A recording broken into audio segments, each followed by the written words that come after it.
November is Women Abuse Prevention Month and a time to reflect and take action to end gender-based violence.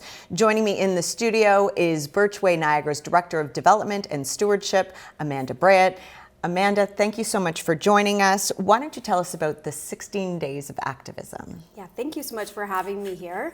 The 16 days is just that. It's 16 days where we ask people to engage with their local shelters, take the time to learn about intimate partner violence, and commit to working towards ending it. There's a number of ways to do that. We do hope that people are doing this more than and beyond the 16 days, but everything is kind of highlighted during those 16 days. It starts on November 25th, which is International Day for Elimination of Violence Against Women, and it ends December 6th on Human Rights Day. And during those 16 days, we have a number of things that take place throughout the Niagara region. Birchway Niagara, along with Jillian's Place, we organize these activities, including flag raisings at municipalities, where most of them have declared a proclamation as well. And then we also do some illuminations. So the Niagara Falls was illuminated, the cupola in Port Colborne, the Welland Bridge. So just lots of things that bring it to the forefront and create discussion.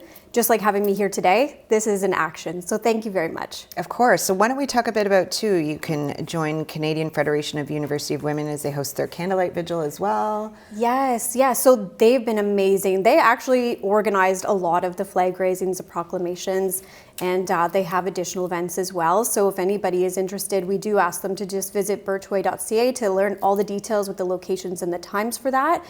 They've worked really hard with that, and also the red dresses that you see hanging around the Niagara region, just to bring awareness to the Indigenous women and girls that were murdered also. So they play a really active role all throughout the year. They partner with Birchway Niagara, that's for sure, and Jillian's Place as well. And we're really happy to have their allyship. And, you know, Women Abuse Prevention Month, there may be people out there that have never heard of this and are wondering, how much of a crisis is this in our society?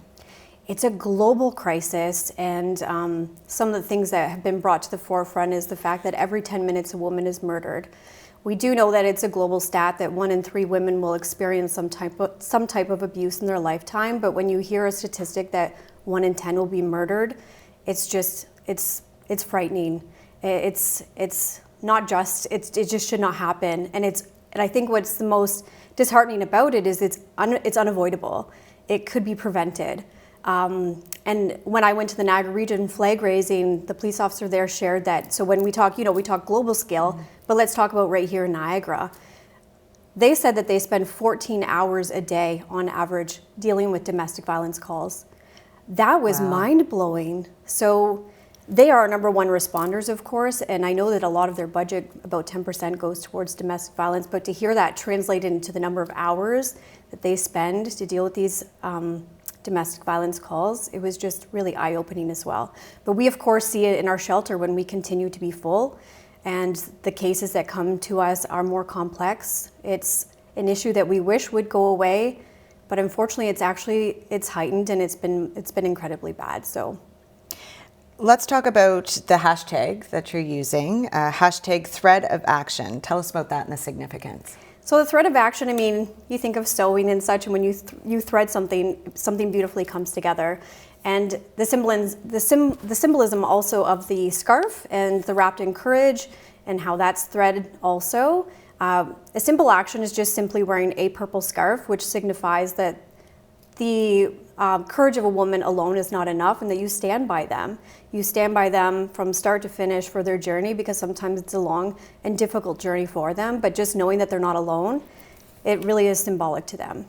And for anyone watching our interview right now, and if they are struggling or they know someone who is struggling, what's the first step in looking for help? The first step would be to call or text the support line for one of their local shelters. So it'd be Birchway Niagara or Jillian's Place, and the staff will help them from there. Sometimes that's the hardest part, is just reaching out, but it can be as simple as just sending a text.